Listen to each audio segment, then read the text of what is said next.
Hello and welcome back to Even More News, the first and only news podcast. Remarkable. My name is Katy Stoll. Hi, Katy Stoll. Don't Hi. fact check that claim, except the name you can fact check because that's your name. I'm Cody Johnston. How are you doing? Great. I'm doing great. Part of the reason I'm doing great is because we have an awesome guest today. Very excited to welcome political columnist and host of the podcasts Another Day and Space the Nation. It is Marie Cox. Hi, it's really good to be here. I was very excited when I knew that we had you coming up soon. I was like, perfect. I want to talk to you. I wanted to meet you. A lot of things. Not to make everybody listening and watching jealous, but we've been chatting for a while now, and she's great. I am great. You are. I You're am, great. Actually. Yes. Very fun. We're all in for a treat this Fact week. check Is what that. I'm saying. True. Fact check it. We do have some holidays, folks. Holidays to... We also have some Jonathan, who's also here. Oh, shoot. Heck. Cody, you don't have to force that in. It's fine. I will. No, we do. I'll wait my turn. I just was so busy giving Marie her roses. Which is good. You know what? I almost like it when you don't, because then all the commenters are like, you didn't say the thing about Jonathan. And then I have to be like, all these people, they wanted to say it. That's great. Well, whoever was just talking, never mind. It makes it interactive. So they feel like you want viewers to feel like they're getting they're pulling things out of your content rather than just you giving them stuff. Exactly. That's a good tip. They're like, also saw Jonathan. Sometimes we shouldn't even do the awesome, news and let them say, like, where's the news? Yeah. You know, I think really we interactive. also have to acknowledge that your cat is also here. Yes. Do you want to introduce she her? also has very strong opinions about lots of Oh, things. good. I don't know if we're going to touch on wet food or Versus dry squirrels or... Depends on what the holidays are. We'll see. That's true. What are the holidays that we're talking Let's about? see.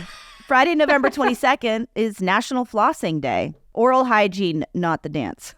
Okay. Great. I assume the dance has a day. I don't know when it is. It's got to have one. I used to be a little anti-flossing, which is not a stance I'll back up. Wait, what? Not really. I just didn't like it. And I was like on a kick. Well. I was like, it's not important. It's very important, especially as I've aged and I realized that food gets stuck in my teeth all the damn time. So I retract that. If anybody remembers my ill-advised youth, me pretending to have a grudge against Big Floss. You were an Well, anti-floss activist for a while. You know, young people, the reason why you get food stuck in your teeth more as you age is you lose your enamel. Your teeth get less slick. So young people, in addition to having like smoother bodies and smoother skin, have smoother teeth, slicker teeth. And let's harvest young them. people. Let's harvest their teeth. But yes, go floss. It's like sleep for your teeth. I'll also highlight a real holiday that we had this week, which we will almost certainly get to when we discuss the news. events, the news this week, is November 20th was Trans Day of Remembrance. And I think it's very important to acknowledge and highlight that, especially with all of the scary stuff that we've already been dealing with and will be facing in the coming years. And which we will be talking about soon today. There's news. There's lots of news. Jonathan, why don't you start us off? What's been going on? Oh, I Jonathan's know what's here. been going Hey. on.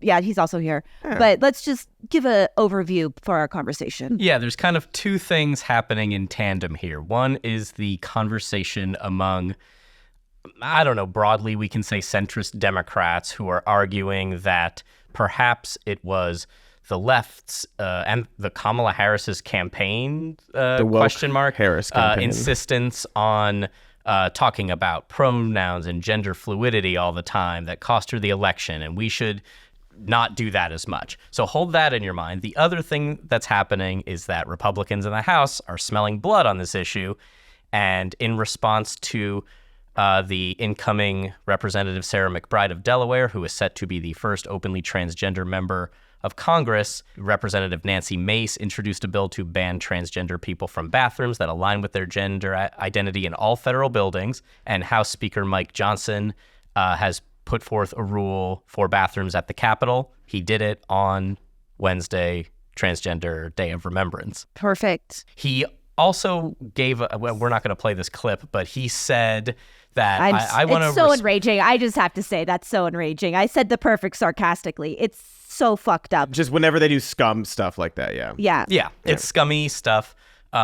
Mike Johnson was like, well, I'm a Christian, so I believe in like treating everyone with respect and dignity, and I think we can do that while still having the rules so that women deserve to have their own spaces. And it was weird because he was kind of co-opting this, what seemed like language of the left to do his thing where he's banning one person specifically Woke from shoe using. theory. Well, I will push back slightly. It's not one person specifically. I mean, one member of Congress, but there are trans staffers, interns, people on the Hill that this dramatically affects. Yes. And, Sarah does have her own bathroom, probably, I would presume, in her office. I saw somebody Across the saying street. that. Across the street. It's awful. I'm not saying that that's okay, but I'm saying that there are more people than just her affected by this. I mean, there's a few things. There is also just the thing that's going to happen when Sarah McBride goes into a men's restroom on Capitol Hill, which I don't think is going to make it's probably going to make some people pretty uncomfy. I would throw out the reverse of that as well, whereas do you want trans men coming into your bathroom then, ladies? Like Nancy Mace, are you going to be welcoming to the trans men that you're forcing use the wrong bathroom? And then there is the problem of probably not. There are all sorts of sexual predators on Capitol Hill. So many. We're going to talk about one a little later. And they're allowed to go, kind of wherever they want. I also think, while this is really enraging, I think that the comments by centrist Democrats saying that, Kamala Harris was too woke are maybe more damaging in the long run. I agree. I do agree. Because this is for, it's not just for show. It is important. And our mutual friend Parker Malloy has pointed out 1,000 times that when you get this kind of messaging at the top in any way, it devalues the life of trans people. Absolutely. It leads to violence. Anytime you dehumanize someone, you will enable violence somewhere down the line. And allowing them to control that narrative and being like, well, maybe it's, And I can't imagine what it feels like, honestly, to be a trans person right now. And the party that welcomed them is so quickly throwing them under the bus. When you can just look at the fact that it's just a bald-faced lie that this campaign was too woke. We have distanced ourselves from wokeness, and nobody wants to push back or even point out the fact that lots of people are like, well, it's just, we talk about it all the time. Like, no, the other side talks about it. And then we're in a position where we have to respond to it. Like, these are just accept it. These are, and if you're these are always people playing are part defense, then you're validating their position instead of vocally, proudly, defending people. Historically, this never ends well for the appeasers, right? The United States has a not great history in a lot of ways, but we have made some progress on some things. And it's the people who said maybe we shouldn't care about the marginalized who wind up looking like evil idiots, And we didn't even go that far. I speak not as a Democrat, right? But as a leftist, I want to be very clear about that. Me too. And it's feeling more and more like them. There was this moment, especially because I do genuinely love Tim Walz and think I think he's a really good example of a politician. Yeah. A good example of a politician, period. Yeah. His quote about you earn political capital to burn it. Yes. Put that backwards on the forehead of every Democrat consultant, in America, because that is something that everyone forgets. It's the one reason, not the one reason I'm in love with him, but one of the many reasons. Also, he's the most prominent Democrat I've ever heard say housing is a human right, which I guess we've all forgotten about, but he said that. He's saying there's a lot of things that we seem to have forgotten about. And if more people said it in that position, people would start to hear it and remember it, and then it would stick, and then it would become an issue that we're repeating. And this is why the trans stuff is important, right? And that's why, talking about AIDS was important. Talking about the rights of Black people was important. People started to do that at the top. And there was the work of activism on the ground level of decades, right? And those are the people that are really pushing But the way that there is this sort of top-down, bottom-up way that progress works, you have to have people normalizing this conversation at the top. Yes, you have to have them keep talking about Mm-hmm. it, keep talking about it, keep talking about it. And between the two of those things, you kind of like create a pincer movement, I guess. Like getting all of society kind of... Well, it normalizes the conversation. It becomes something that's not foreign or weird sounding. It just becomes normal and you get used to it. And resistance that people might have initially over time wears down. But you have to keep repeating the message. And we have come so far adrift from so many progressive ideas in the last 8 years. I just want to be so careful with you saying we, Katy. I know, what you mean, you're but right. like, I know what know. you mean, but let's just shit. Actually, on that is fucking, I know. like, that is such neoliberal a good note Democrats. for me in general. Well, it is hard. It's frustrating because I don't know where's my party? Where's the people that represent me? And I do, when I talk about Dems specifically, it's them. But I want desperately for there to be a space where we can talk about these issues that they aren't, that they Right. won't. There's not a nominally left party. There's actually somebody out there vocally talking about these things. Yeah. And with this issue, it's speaking of like planting seeds with people and stuff. This like bathroom bills were a thing of like 2015, and then we kind of like it seemed, your mileage may vary on how much you bought into the fact that like they don't care about the bathroom thing anymore, but they pretended to not care about that anymore. And it was like, oh, it's trans people in sports, it's this. And I think it might be helpful if you're out there to point out to maybe people who were kind of came around about the bathroom thing, like it's actually fine. I don't really care. People should be able to use the bathroom that they're comfortable with in this way, and point out they're still doing it. Everything they say, everything they pull back on is a lie. They're maneuvering so that they can get to a place where they come back to these issues. Thinking about like even gay marriage, people sound hysterical when they say like, well, they're going to come for this too. And then eventually they're going to do that. And like they do with all these issues. The facts and logic thing, again, I think has very limited use when talking to someone who is a true believer on the right. It has some more utility if you're talking to someone who's like nominally on the left. But I think history is really important. It's not a facts and logic thing. It's just history, which is fascism never stops with like the first, it's a fucking Nazi poem, right? Like, but there's a reason why that's a cliche. And just over and over, there has never been an authoritarian party that's like, you know what? We're done now. Like, Oh, Changed right. our minds. Yeah. yeah, and we're We good. have All we job want to done. do, We've accomplished this. all we're going to do is just this one group, and then we're never going to Then we'll oppress. stop. We're never Then going to we're done. marginalize anyone ever again.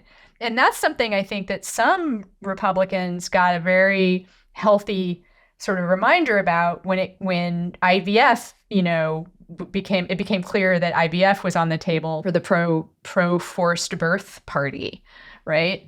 They won't stop. They won't stop. This is like, you may be like pro-life because you think people use abortion as birth control or whatever. Like you may think that you're pro-life for other people except your daughter, but they're going to come for you, right? And they're It's a going to party come of having targets. They have targets, and that's what they're always going to have. Whether it's a specific group of people, a policy, Social Security, Medicare, like all these things are just their targets to dismantle. Which is why it would be really nice right now if prominent Democrats, other than just AOC, had a backbone and would say, listen, we're going to draw a line in the sand right here. Not only is this the right thing to do, but we're gonna say it and stick by it, even if the polling says it's gonna hurt us politically, because voters respect if you like stand for. It's the old George W. Bush thing. You may not agree with me, but you know where I stand. Mm-hmm. And Democrats have that problem right now. Big time. I don't know where they stand on so many issues, but again,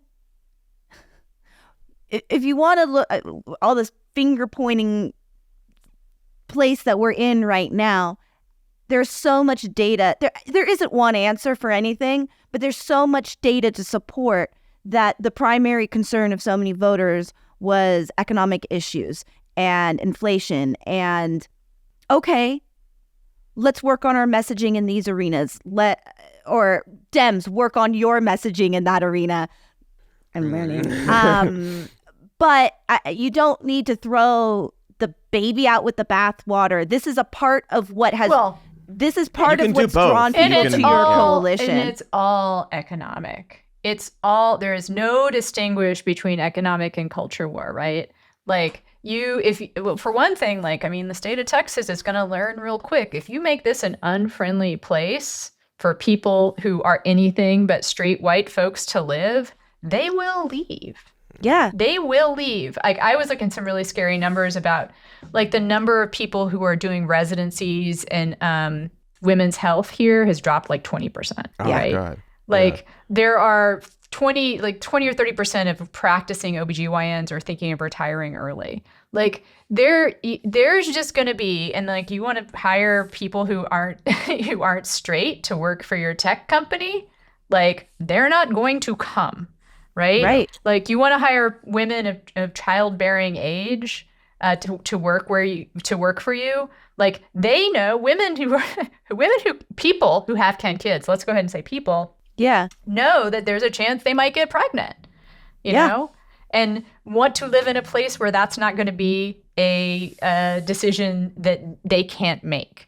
So I think Democrats can make that argument. We want as much people to work as many places as possible. We want people to be able to make money. We want that. You can protect all these people and all these groups that. while also talking about these economic issues, and they're not contradictory. And it really is frustrating to see, a lot of centrist Dems be like, well, we shouldn't talk about this stuff anymore. No, you can do both, and it's fine. People will like you. And again, not to talk about Tim Walz again, but he's the only, I think, prominent politician who's used the word fascist to describe the party vocally. He's they're a fascist party. They want to do these things, and be vocal about what's going on and be vocal about what you want to do about it. Didn't Kamala and then walk it back or something? She agreed with Charlemagne the God when he called it fascist. That's right. Yeah. That's you know what she was like, you could call it that, but I heard Charlemagne the God interviewed on the fucking New Yorker radio hour after that, and he was amazing. I loved him so much. Charlemagne the God for president, I am totally on board. I think maybe he could do it. And he seriously just talked about anti-racism and anti-blackness in a way that was really compelling, and also kind of made the point of we need to call him this. Black people know they are. What's the reticence about this? I wanted to say something about centrist Dems too, which is there's all this talk about adopting the policies of the right as a way of winning office. My thought, and maybe I'm going to write something about this, is that why don't we adopt their tactics? Not the voter suppression part. Right. That will let, although we should play with voter laws. Totally. Yeah. Or the massive propaganda campaigns of misinformation and Yeah, sure. But the thing that I would do is get radical, actually. Let's present radical ideas at the local level like they have done.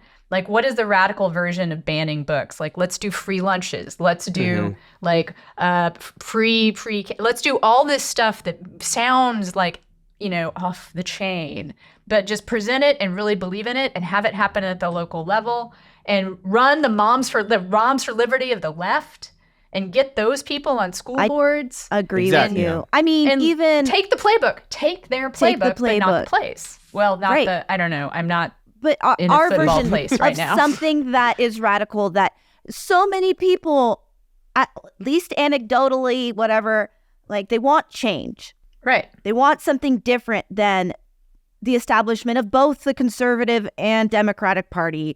And for whatever reason, Donald Trump represents, I don't know what'll happen with him, but something's got to change. Let's show them ways that things can change that actually benefit their personal lives on, the local level. And to be fair, I presented this idea before and someone corrected me on this, which is the ideas of free lunch and breakfast, the ideas of allowing people to use school for the entire day and night, to be able to turn that into a genuine hub for people. The ideas of having even something I know, turn your community away from law enforcement and towards intervention for mental health and for social services. Those are actually not radical ideas. Fair. Right. Those are ideas that in the rest of the world are actually just what they do. Well, no matter what you say, they're going to be framed as radical. So just do the things that you want to do and that you think are good and say that they're good. And enough people will hear that and be convinced that they're good. Absolutely. And I'll take a step further. Like, I think we should be doing that. But then there are none of it's radical. I'll accept that. But Obamacare was radical. And now, even people up here, it's like, well, just don't call it that. It's not perfect, but I don't know what else we've got. Now people are used to it and expect it. And now people, they don't. I think we all need to expect a whole hell of a lot more than the ACA. I would love to get us back to that. But I've said this several times on the show. There are a million, pick your poison in any industry or a thing. I keep banging the drum about the insurance crisis for people with homeowners, literally not getting coverage, not being able to, unaffordable rate raising, and something has got to give. Whatever party decides to tackle that is going to get the attention of huge... Or whatever party says that they're going to tackle it. Or says it, whatever. As we've seen. You know what I mean? But like, to me, it's like, that's the bare minimum of what I would be expecting from our government as we're looking at this situation. And it shouldn't be that radical, but that would make a radical change in a lot of people's lives. Well, if we gave people a different way to earn wealth in this country than home ownership, that wouldn't be, it's still an issue, right? But like, because that's how you get into the middle class and keep going up, is by owning diversified real estate portfolio. I mean, it's good, UBI, once you introduce UBI, it will be popular. Once you get it going, I agree. No one's going to want it to go away, because number one, and I'm sure y'all know this, but the more widespread a government benefit is, the more popular it is in terms of once it gets established. Like, it's hard to enact that stuff at the beginning because of white people. But once you have it, you take it away. People don't like things taken away. And also, it becomes perceived as not like a special benefit and not as something that like gives something to people who don't deserve it. Right. It's no longer framed as like a zero-sum game in their minds, where it's like, well, if they're getting a thing, but I'm not, then they're taking away something from me. It's just something, we all get it. Before we move on to another topic, I want to circle back to where we started on this one. Sarah McBride, put out a statement saying, I'm not here to fight about bathrooms. I'm here to fight for Delawareans and to bring down costs facing families. Like all members, I will follow the rules as outlined by Speaker Johnson, even if I disagree with him. Just jumping on that, because I understand there's a big conversation happening about, and I don't feel comfortable actually weighing in on that to that degree. I certainly respect all the trans voices out there that have different opinions about that. I'm of two minds, because both, like I said earlier, there are other trans people working in these buildings, and what a terrible position we put this woman in. And to be the brunt of this, and to specifically be there wanting to serve a specific job. So I don't have firm opinions on it, but I did want to acknowledge that this is a part of this conversation that's happening right now. And, I know Parker has talked about this as well. And so I'm just acknowledging that that's part of it, so that people don't think I'm brushing right past it. And as Parker pointed out, like, if you cave on these things, not to frame it like, oh, she's caving or whatever, but if you give them ground, they're going to keep going, as we talked about. That's not where it stops. And they're gonna keep attacking you no matter what. They're gonna like frame it. Jonathan pointed out Jesse Waters, who one day I'll throw up on, God willing, but is like calling her like attention seeking and stuff. And it's like, well, she's literally saying like, okay. And so they're going to do that anyway, because they don't care. They don't. Yeah. Thing you need to decide when engaging with people who disagree with you is how safe you feel. And so I think I want to grant a lot of grace to Sarah McBride to pick and choose her own battles. And yes, I mean, we all love Parker. And I didn't mean to say that sarcastically at all. I love Parker. We all love Parker. Hi, Parker. But she gets to think about her like literally her safety, right? Yeah. And what battles she wants to fight, and where she puts also her just emotional bandwidth, her, her how much she wants to deal with this in the context of working for Delawareans. Is that how you say? I know. I just really took a swing there reading it out loud. Delawareans. I don't know. Never said it before. And she might change her mind. Like, let's also just maybe that there is a calculation here of like, I'm going to get sworn in, Yeah, everybody's like, people do it well and bad and poorly, but like everybody's doing politics. And everybody also has to have like a take and response to every single little press release that goes out, every single message, every single tweet.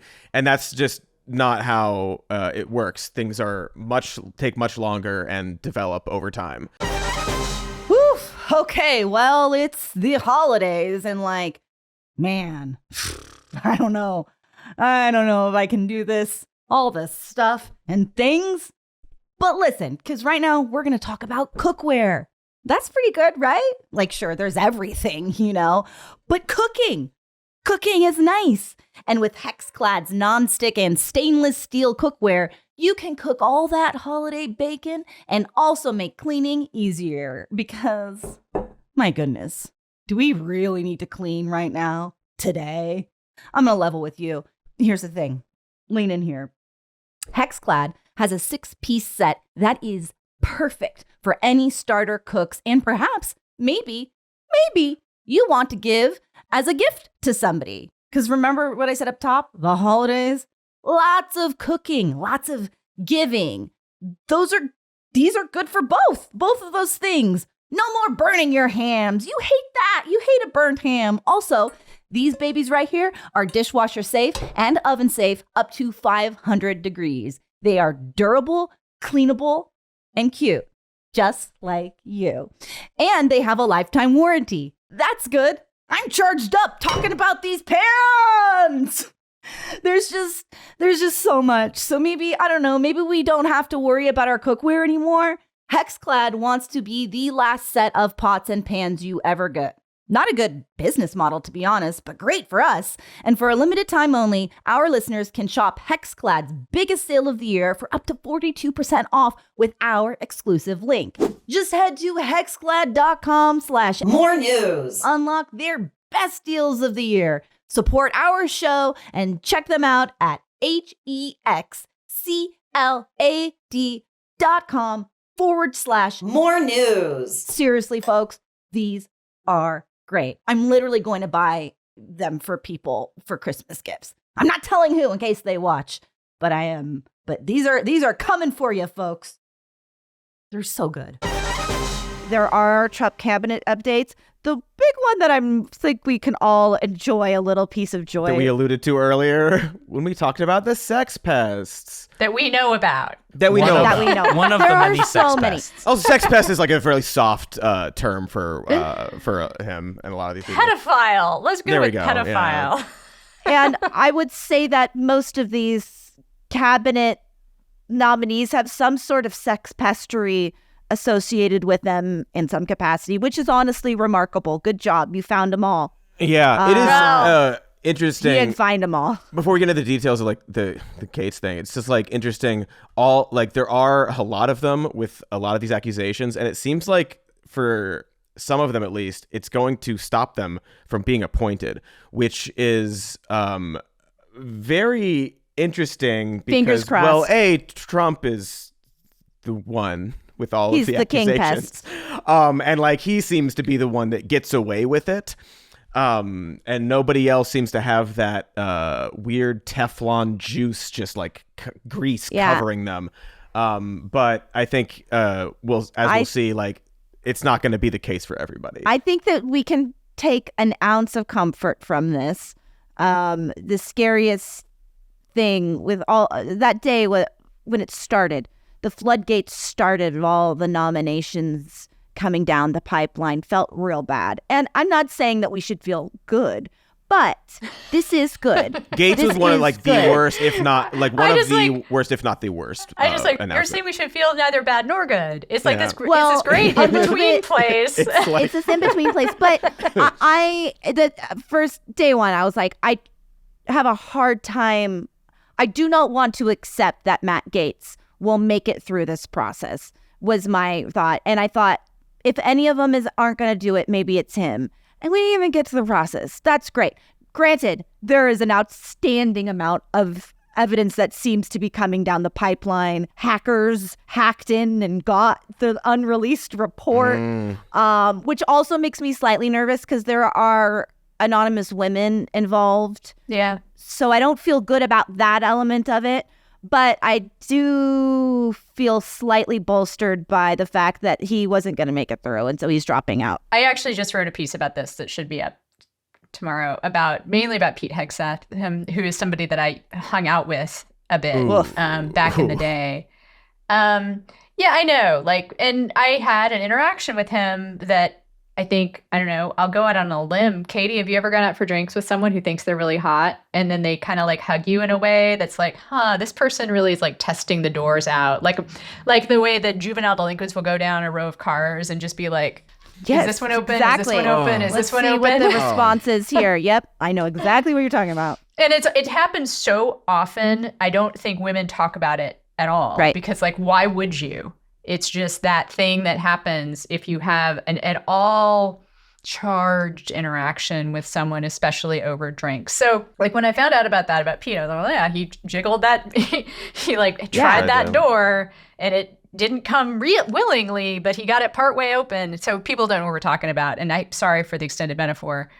There is this police report that documents a woman, Jane Doe, who reported being raped by him. Sexual assault. I mean, she says she does not remember a lot of it. There's some details I won't go into because they're very upsetting. The first parts of this came out just as a settlement that he made with this woman for an undisclosed amount of money in order to sign an NDA. Trump was still behind him. He was still like, he led a prayer call, I believe, saying that this was the beginning of the battle. Trump did? No. Oh, Hegseth did. Hegseth. I was like, wait, what? And he's just like an odd duck, which there's Sure. more out there about Lots what of an stuff odd out duck. there. Yeah, what an odd duck he is.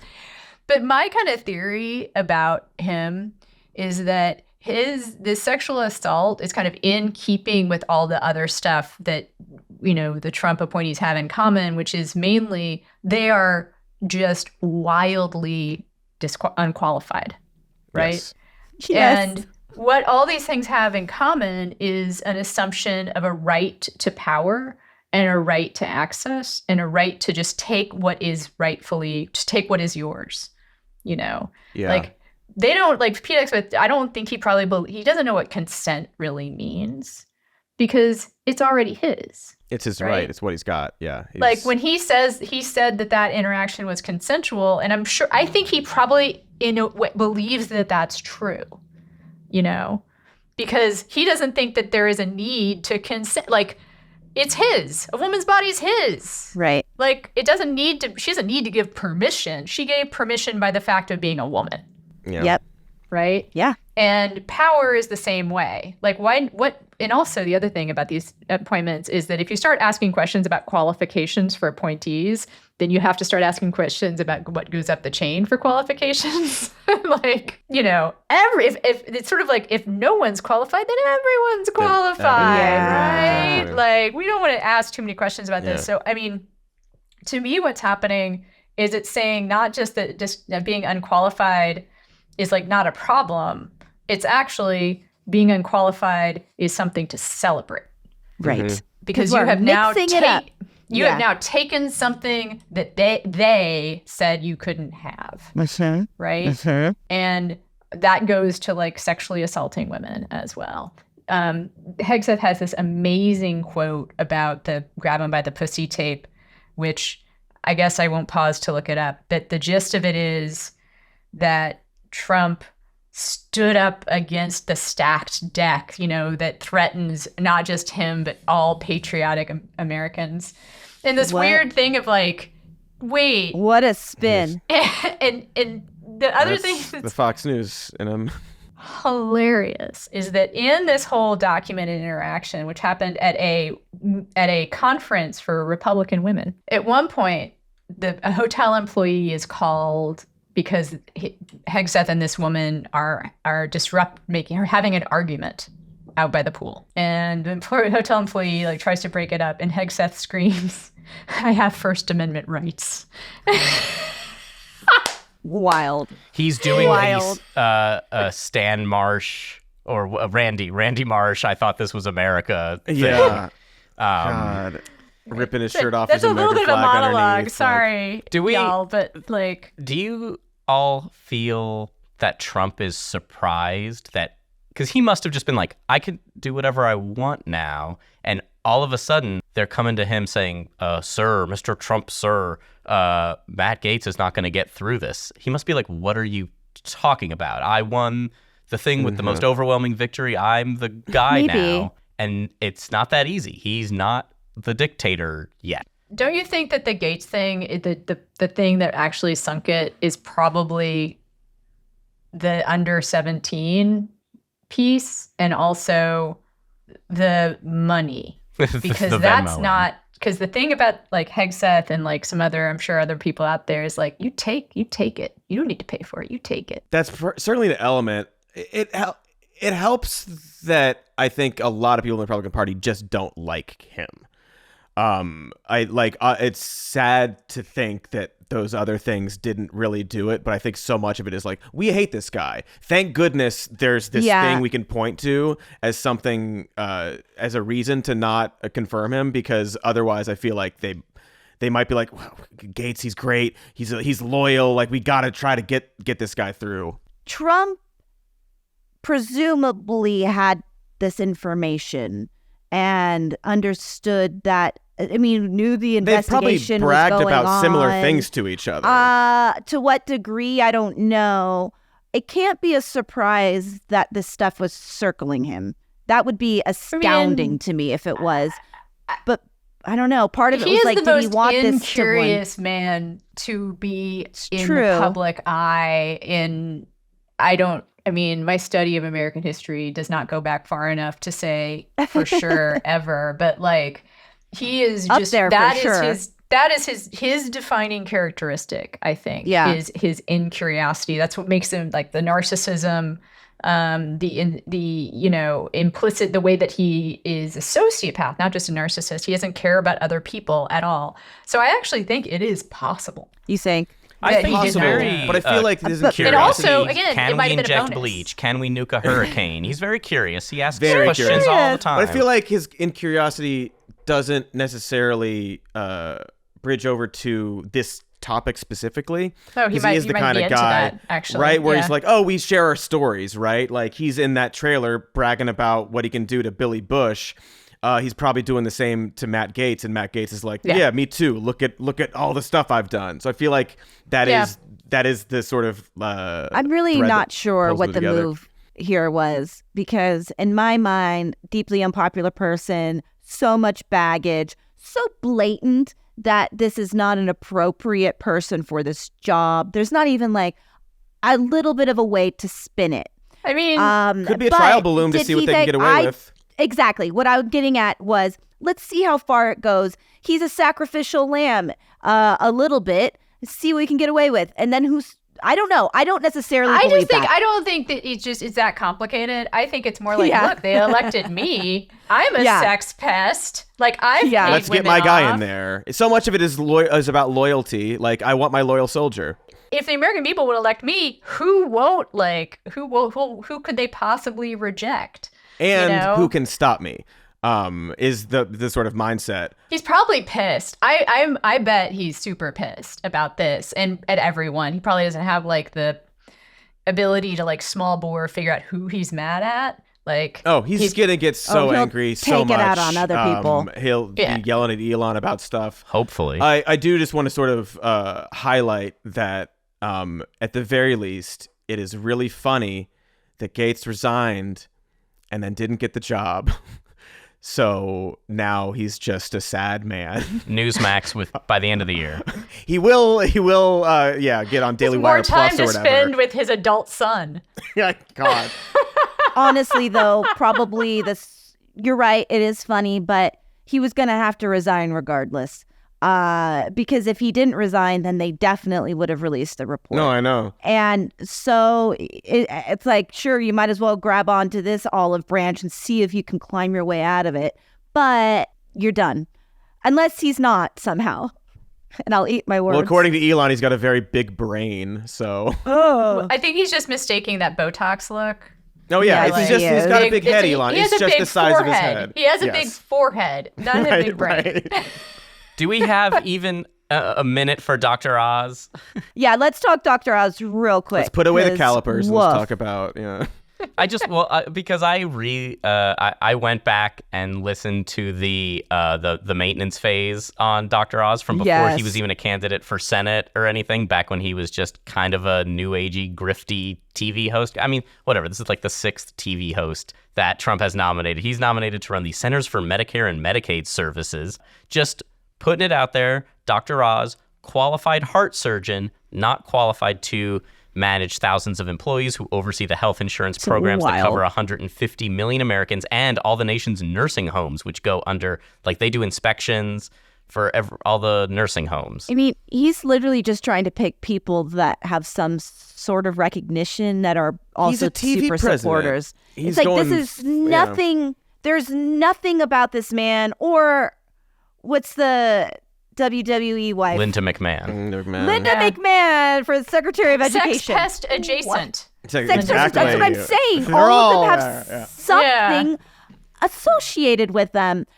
It's just like trying to get your an episode of The Apprentice. You're cast for the season of The Apprentice.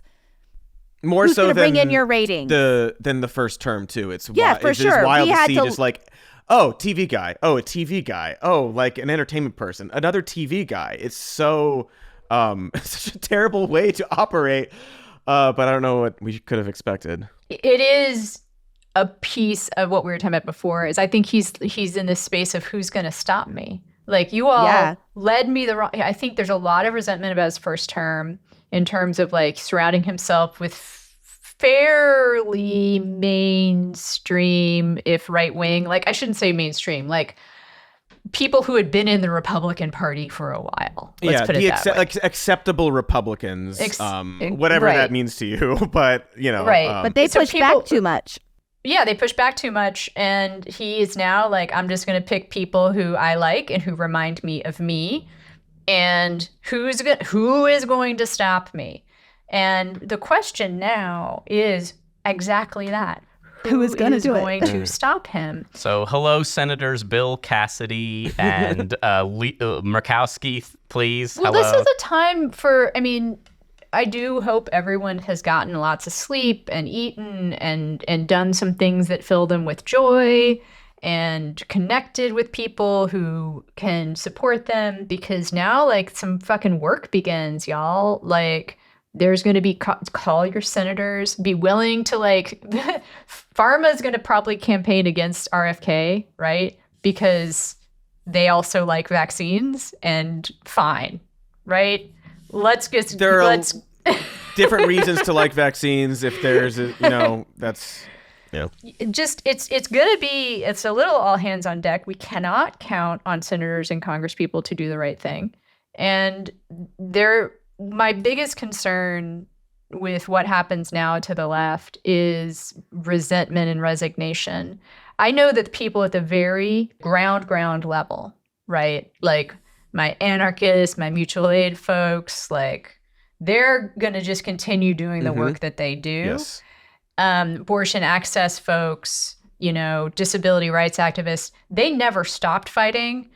But people who might be listening to this podcast, who love this podcast and who are active in some way and maybe worked on the campaigns in various ways, like, just start looking on the ground level for people to support and to look to for organizing in direct action, for organizing and, like, making calls, because none of this is a done deal. Right. Absolutely. Yeah, he's not unstoppable. This whole movement isn't unstoppable. For better or for worse, I mean, not for better or for worse, we will have midterms in 2 years. Yeah. And then another election in 4 years. I know we're all afraid of what he might do between now and then. But from all that we have to work off of, we have these elections. And ultimately, they know they're probably going to lose, especially in the midterms. And you can't. If we're upset, if we're organizing, if we're doing shit, what we can, that is going to important and it's going to matter. I would say people were bringing this on we have a Patreon Google Hangout once a month with people. And this is a question that a lot of people are bringing up, like, what can I do? We're going to start, you have to start looking in your local communities. We're going to start looking into this as well and sharing resources. But straight off the bat, your local LGBTQ centers and other places, if you don't have, there will at least be that where you can find like-minded people. I actually have some ideas about that if y'all want to talk about it offline. Please. I would love that. Like, there are free fridge programs in a lot of places that are kind of like anarchist organizations that are just like amazing. You can include this if you want, but like, and that's the kind of ground level work that I think we really need to pay attention to now. Mutual aid organizations that wind up doing a lot of stuff in Western North Carolina, after Hurricane Helene, like, these are people who have already decided the government's not going to help them. Yes. and help others who are like going to be slipping through the cracks. Yeah, they're already kind of organizing it. And people are like, I want to be a part of the Underground Railroad or whatever. You're not. The people who are going to be a part of the Underground Railroad are already a part of the Underground Railroad, right? Yeah. And I think of what I do, which is, there's Austin Mutual Aid who throws up Google spreadsheets when there's an emergency weather thing. Like, I go walk around and hand out bottles of water, but that frees up someone who has more experience than me, who has more contacts than me, who can maybe do more direct aid and direct action. That person can go do that if I'm handing out water, right? Absolutely. And so I think just think of it that way. There is so much unglamorous shit to do that will allow the people who are already doing the work do the things that maybe you think are kind of more glamorous, like driving people across state lines to get an abortion. Like, you're listening to this podcast. I mean, maybe some of y'all are doing that, but like, let's face it, like, most of us who care about politics are not doing it like there. Well, people have we been, all have different availability and experiences and true. backgrounds, and you can bring your own. But if just you're a lawyer, being involved, exactly, you've got that as a skill set. If you're a lawyer, there is right now places you can sign up to help people get their birth certificates and passports changed before the Trump administration comes in. I said, like, I mean, I have a bunch of stuff about this. There are practical support organizations out there that will vet people for other organizations. You go through their training and you kind of get vetted so that there's not a narc. Yeah. I mean, this is all amazing. And but to your point, it doesn't have to be glamorous. Do what you can to show up. And, if you find the right group, which you will, you can start to learn from there. You will learn other things. You can become more available. You can find out, maybe you're a graphic designer and they need help with this. Maybe you're really good at spreadsheets. I don't know. But we all have something valuable to bring to the table, even if it is, yes, handing out water and being a person that is there, a body of support, because that also means a whole hell of a lot to people. It's going to be different for every place, too. It's for a lot of these things, it's a lot harder to be like, oh, just like support this national organization or do this big national thing. It is on the ground. It is localized, and so some of that is. And part of me would say, actually, don't look at national organizations first right now. Exactly. Like, I think there's Kamala Harris got a lot of money. Where'd all that money go? Yeah, a lot of national organizations. I don't particularly want to name names, but like, there are organizations that especially after Trump won in 2016 were flooded with donations. Yeah, and I think it's time for people. This might segue to another conversation. I think one of the lessons for me of 2016 is the institutions that got us here won't help us get out. And so the Democrats actually are allowed Roe to fall by constantly giving ground on abortion protections. Other organizations that received big windfalls after Trump's election, also you could say, we're part of making the ground ready for Trump. And something I know is near and dear to y'all's hearts is the mainstream news organizations who saw increases in participation and subscriptions after 2016. Like, I think a lot of us have learned, like, don't do that again. Oh, yeah. Don't, I'm sure y'all can put like the worker-owned, journalist-owned publications that exist on Patreon, subscriptions, newsletters that maybe aren't through Substack, although mine is in Substack, but I want to move it. And in the organization piece, organizations that aren't associated necessarily with large umbrella institutional places, like just look elsewhere, because a lot of them got us there and kind of want it to be there. There's a Chuck Todd tweet from a few days ago of like Sleepy Eyes Chuck Todd? Sleepy Eyes Chuck. About how these hearings might save cable news for now, or something along those lines. It's like, you can't say that, man. Don't say it out loud. Like, we know you're salivating right now, but it's just so craven, and they don't deserve your support. Oh my goodness, the winter sure is tough on flesh. Skin flesh, that is. All that outdoor heating and solstice goat blood gets everywhere. Really dries you out. But this year, get yourself and the whole coven the gift of OneSkin. They have all kinds of moisturizers, cleansers, and sunscreens designed to protect your skin from the perils of your various festivities. You see, Tex, thanks to their proprietary OS01 peptide, OneSkin works to treat the root causes rather than the symptoms of poor skin health. They use science and junk to figure it out. Studies, etc. Sacrifices. Perhaps? I'm not sure. Probably not, okay? Probably, realistically speaking. My point is that OneSkin believes that skincare goes beyond looks, but rather is about our skin biology. Me? I've been spending a lot of time in the woods lately, standing around campfires, chanting about things and junk. So I've been using their topical eye cream to help with all the extra smoke, and I'll tell you what, folks, it really does help. I love the way it feels on my skin. Genuinely love this product. But don't take my word for it. They have 6,300 5-star reviews for their moisturizers, cleansers, and sunscreens. And right now, you can get 15% off with the code SMN at oneskin.co. That is 15% off oneskin.co with code SMN. After you purchase, they're going to ask you about where you heard about them. And please tell them that you support our show and let them know we sent you, because that helps all of us. And again, I love this product. I'm using it every day. One of the things we've been discussing on this show over the past few weeks is our relationship to Trump supporters and moving forward, and what kinds of conversations are productive, what ones aren't. I know you originally from years ago with a former podcast you had called With Friends Like These. You live in Texas. You're here with us today. The holidays are approaching, and we wanted to bring up the topic of, talking politics with your family over Thanksgiving. People entering situation. A lot of people aren't going to Thanksgiving this year or are canceling it. And I don't know, do you have any advice for listeners navigating this space? I think my first thought, and maybe this is an obvious one, but I just want to validate it, is that everyone's first priority is safety. Yes. Right? And there is no obligation to be with anyone, whether it be family members or not, who you don't feel safe around. Yes. Right? Absolutely.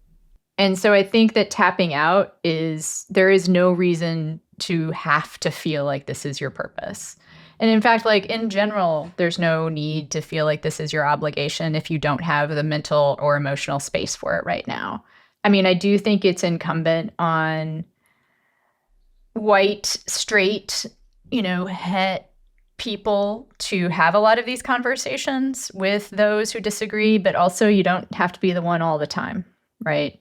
I think self-care, gets a bad rep, but I wrote something for TNR last week about, the radical history of self-care and how, it has become a pillar of capitalism, but the idea of it is that you take care of yourself now so someone else can take care of themselves later, right? And so preserving your autonomy, preserving like your safety is really important. And the first thing I want to say. And then the second is to follow up on the idea that it is incumbent upon people with privilege to talk to other people with privilege rather than like making that the job of people who are on the outside of things, right? Yeah. Like your white, straight relatives will hear things from you if you are white and straight, right? That they won't be able to hear if it was said by someone who's not that. So that's a good idea. That's something there. But the thing that actually, I did a lot of research on this at one point for the show. I did a series on de-radicalization and how people change their minds. And something that's backed up pretty strongly by science is you can never batter down a door that's not already a little bit open. Right. Confronting misinformation head on is just going to drive that idea deeper into people's brains. And that's actually like a thing that they show in MFRIs. Like if you present someone who believes something with a piece of contradictory information, they'll just believe it stronger. They'll just believe the previous thing stronger. So depressing, but yes, yeah. It is. I mean, you can see it as an evolutionary adaptation because it's safer to believe something scary and dangerous, that even if it's a lie.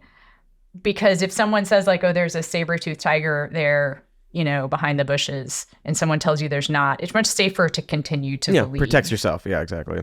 So you got to open the door. You got to open the door. And I think part of the way, first off, I agree with you completely, everything you've said.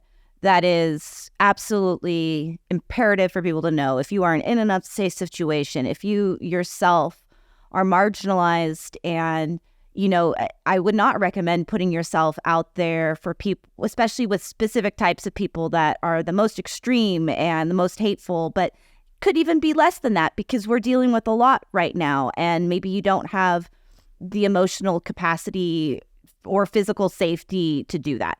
And there are others of us that do have a certain amount of privilege that are in a position where we might be able to have a productive conversation. But again, it's not, to me, it looks different than just, you can't just bang down the door.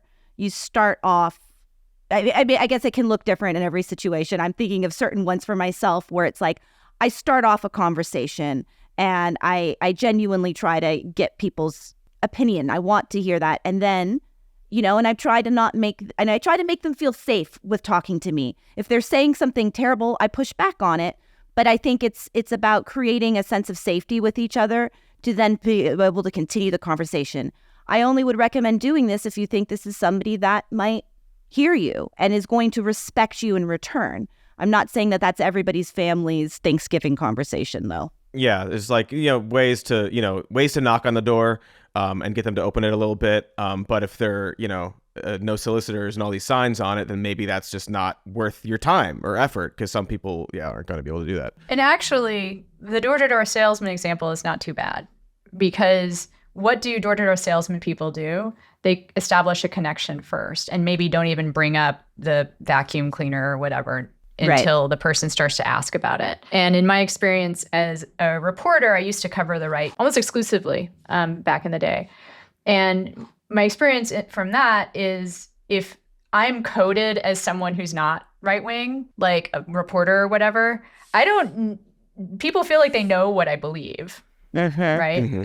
But if I show curiosity about what they believe, exactly, eventually they're going to ask me about what I believe. It's amazing. I mean, it's a human thing that I find actually really heartening, which is that if you ask enough questions of someone else, eventually they're going to be like, and you? Exactly. And because you treated them because you gave them the grace and the space to share what they thought, most people, this is a generalization, but generally speaking, they now are going to return that to you. And I'm not saying that in this interaction you're going to change their mind, but you are going to make an impression. And you are going to leave them with well, that person was okay, actually. The other thing I want to say about this is if you feel like you're safe, if you feel like you actually genuinely, this sounds weird, but if you do genuinely love your family and you have these pre-existing connections, another thing that de-radicalization studies show is that it's from those people and establishing those connections that will pull people away from radical beliefs, in part because people get drawn to radical beliefs because they might sense a lack of community. Yes. It's a program, like we say in the 12-step program I'm in, it's a program of attraction, not promotion. And there are ways to, if you show people, like, my life is really cool because I'm not on my computer. Well, I'm on my computer. Because I'm not going down the rabbit hole of something and getting all scared and hateful. And, I enjoy a variety of friends and, I don't know, like, our lives are pretty cool, right? I mean, yeah. Don't you want to not be so angry all the time? Don't you want to like experience that? Welcome. You can join us. It's fine here, actually. Yeah, because also a lot of these conversations, I imagine, have been happening for about 8 years. And like, is this the first time you're talking about why this is a mess? Probably not. And I think a lot of people probably are feeling this sort of like, still, it's again. Funnily enough, facts and logic aren't real useful. What is often useful is to kind of testify from your own experience, and not use a lot of because for one thing, if they're likely not to believe you about your numbers and statistics and whatnot. And so one thing that I recently had a conversation with a Trump supporter and got to a place that was like inflection point of listening, let's say, where the changes that might happen after the election came up, and he was like, oh, it's good. Well, actually what he said almost in he was like, well, we don't have to think about politics anymore. And I was like, And actually I said, well, a thing that I'm thinking about is I have pre-existing conditions, and if the ACA goes away, like, I'm kind of in trouble. Yeah. And he was like, well, it won't. And I'm like, put a pin in that. Like, do you want it to go away for me? Like, you don't. He's like, well, no, I want you to be able to get insurance. I'm like, all right, well, that's exactly what I do. I would say, let's put a pin in that. And like, let's continue this conversation as more information comes down the pipeline. Maybe we'll have to revisit that. Yeah. And I'm not expecting to completely change people's minds, but I am hoping for movement on certain issues. All right, guys, I think we've done it. What a great conversation. I mean, I could talk with you for hours, so please come back soon. Can you please tell our listeners where they can find you and support your work, follow you? Are you still on Twitter? I am not on Twitter. I left Twitter a while ago. I am on Blue Sky. Yeah. A whole other conversation I would love to have. We almost did today. I know. Some other time. So I am on Blue Sky at Marie Cox. Another day with Marie Cox is sort of what happened after I was doing an election countdown show called 90 Days with Marie Cox. It's not me that keeps naming these things with Marie Cox. Like, I know it's just a really good name, though. I guess. But another day people drawn in. Yeah. It's a patreon.com/Marie Cox. In a kind of separate zone of my life, I do a science fiction podcast. Ooh. Called Space the Nation. That's the intersection of science fiction and politics. I do it with Dan Dresner, who's a political science professor at Tufts. We are doing right now a Battlestar Galactica rewatch. Oh. Cody and I just both I want to watch Battlestar Galactica again. We talked a lot about having Podstar Galacticast. Mm-hmm. It is so good. It is Ron Moore's best work. One of the best to ever do it. Sort of sadly, like, of all the stuff he's done, like, it really is his best work. And watching it right now has been really interesting because it is, to go back to the height of like war on terror stuff, part of it is like kind of quaint concerns. Like, they were really worried about George W. Bush, guys. Ooh, baby. I want to say, I just love your show. I get so much out of it. It is one of my regular, like, when I get my little YouTube alert that y'all have done another show. Like, it's y'all are more regular than a lot of the other long form podcasts I watch, which I get all disappointed. Like Jenny Nicholson, like once a year or something. Yeah. So, anyway, thank you. Y'all are great. Thank you so much. Yeah, we really appreciate that. And to all of our listeners and viewers at home, I hope you're doing well. What are I you hope gonna you say? enjoyed this What are show. you saying? What are you gonna say? I hope What are you you gonna say? hear me What did when you say? I What are you say gonna say? What are you gonna say? we What are you gonna love say? you very much. Much. Okay. And it's true. It's true. Okay.